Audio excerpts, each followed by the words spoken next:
Alright guys, I want to ask y'all for a little help here. Don't usually ask anybody for their input on anything. I usually try to resolve it myself. But got a call here a couple days ago. I have two kids. I have a 26-year-old and I have a 16-year-old. My 16-year-old's still in school, of course, and my wife was at home. She takes care of anything at home while I'm at work. And my daughter is dating a boy that the school apparently did, they had some issues with. He was kind of, being a kid, and they tried to blame him for something, thought he had vandalized a car or something. They wanted to question him. Knowing that my daughter dated this boy, they went to her during their investigation, pulled her in the office, started questioning her, and took her phone, told her to open her phone up because she had it locked. She unlocked it. She told him she didn't know what was going on. She hadn't talked to him in a few days. They opened up her phone, went through all that. She sat in the office for I don't know how many hours being questioned, interrogated, if you will, without me being present. The school never contacted me. The only way I found out about it was when my daughter came home. Needless to say, I was absolutely furious that my 16-year-old daughter was questioned in front of a police officer about a criminal matter that she wasn't not involved in. Come to find out, her boyfriend, later on we find out that her boyfriend was not even involved in. So you can understand my frustration. I was a little irate. My wife had decided to just let it go. My daughter decided to just let it go. In a way, I feel her civil rights were violated. She should have never been questioned without us present, or any of that stuff should have not have happened. So I levelly just walked away from it and let it slide. New text message from X and my supervisor. Then I proceed to get a call yesterday, less than a week later, that Kaylin, apparently a teacher, they're able to have phones, I guess, in school nowadays. Back when I was in school, they got taken away or whatever. But they have what they call docks, and you can have a phone and put it on a dock. But apparently this phone was turned the wrong way. It wasn't on vibrate, it wasn't on ring, so there's no way of knowing anything happened. But the phone has a little light up at the corner like my phone does to tell me that, either I got a text message or something, and that this, that, and the other. But it's not vibrating, it's not ringing.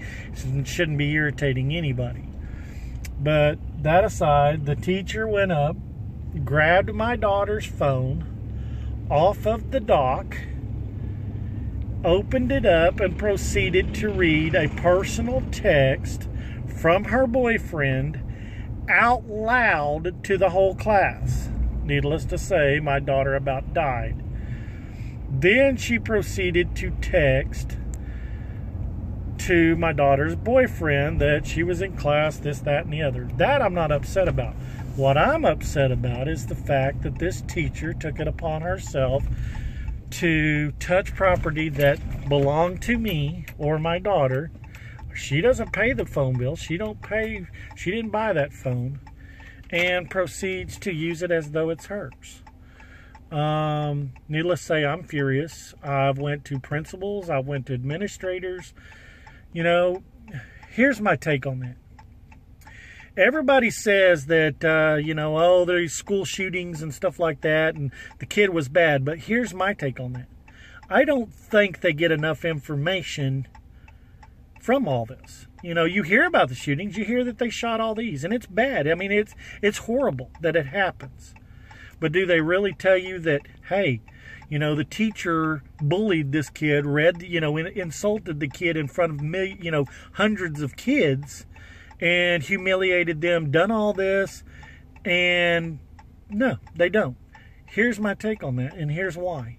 I went to the administrator today to talk to her about it. She said, oh, there's no crime been committed. Nothing. Why are you so upset? Why are you not taking it serious?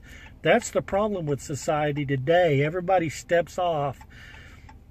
They don't take nothing serious. They go, oh, it's no big deal. There's no crime committed. You know, nothing wrong was done. So your daughter was humiliated. You know, she'll get over it. You know, that's what's wrong with society today. Everybody just takes it, and with a grain of salt and goes, oh, no, no big deal. It'll be all right. We'll get over it. I've talked to an attorney about it. There ain't an attorney anywhere in Northwest Arkansas that'll even touch the case.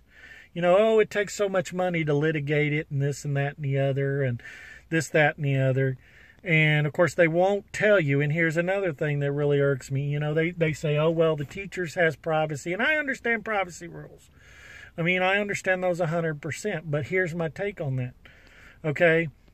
And, you kind of got to understand, okay, say you're that one student that doesn't have, say, a single parent, situation where the mother or the father works and doesn't really have time to handle some situations. So a lot of kids have to handle these situations on their own.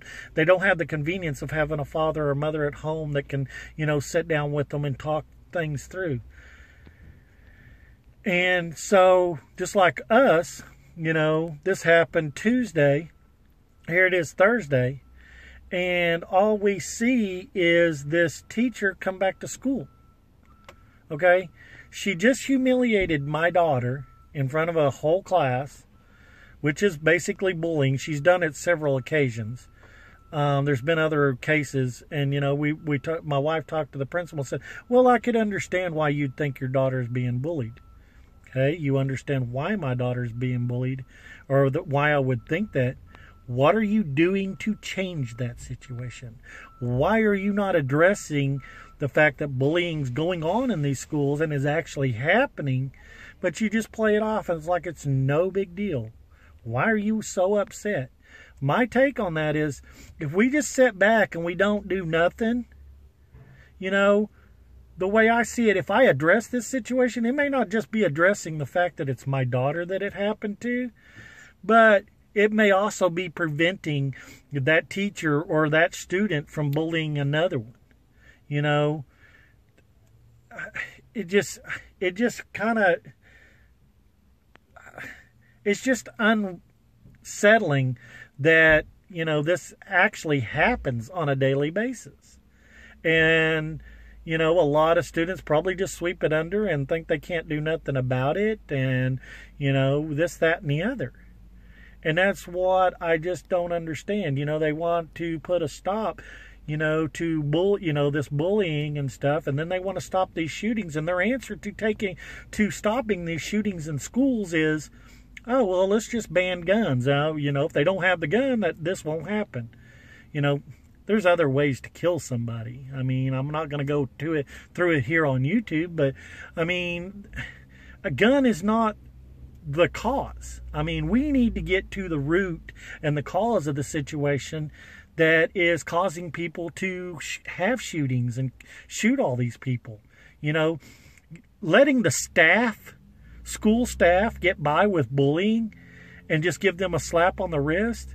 Yeah, maybe I am taking a little far because it is my daughter and I'll go to earth's end to defend her.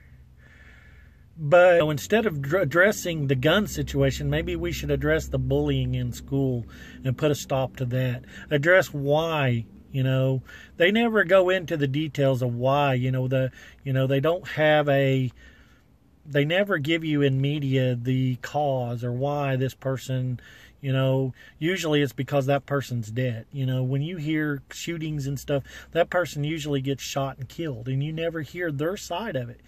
The media is always one-sided. You know, they never tell you what actually happened. Why, why people, just like me, I mean, if it had been a man that had actually done this to my daughter, I wouldn't be sitting here talking to you. I'll tell you straight up. I'd be sitting behind bars right now because I'd have waited till he got out of school or something like that. And that's not the way to do it. That's what I'm saying. We need to address the situations, and become level-headed. Thankfully I have my wife that calmed me down. I was irate. I mean, I was ready to drive my semi-truck straight through the school. I was so pissed off. But level heads prevailed, and we settled the situation. But I still just, you still see the teacher there, and that's what I'm saying. If say somebody that wasn't level-headed and actually would have drove a truck through a school actually was violated like my daughter was, and they seen the teacher back at that school without any discipline, they have steps, and that's why they try. Well, she could have got a ride. In my eyes, when it's bullying, we should take bullying a lot more serious than what we do. Just giving somebody a slap on the wrist, to me, is not at all close to proper punishment for bullying, because that's the cause of a lot of suicides and a lot of shootings and everything else. And it needs to be taken a lot more serious than what it is. But that's my take and my ramble. I mean, y'all can take it as you want, kind of give your input if you want, but I just had to let it out and kind of get some input on it. Tell me what y'all think. But I think it needs to be addressed. I really do. And we're going to have a meeting in a week. I wanted to picket them, because they just, the administrator, there's no crime being committed. That's not what I wanted to hear. I'll tell you straight up, it's not what I wanted to hear, but I really honestly don't think that's the case either, because I've had several people tell me that, it was wrong, that her rights were violated on several occasions, and this and that and the other. So, but I'll give y'all some more feedback on it later. I'll do some more on it, but for right now, I'll let y'all go and y'all ponder on it. Let me know what you think. Thanks for watching.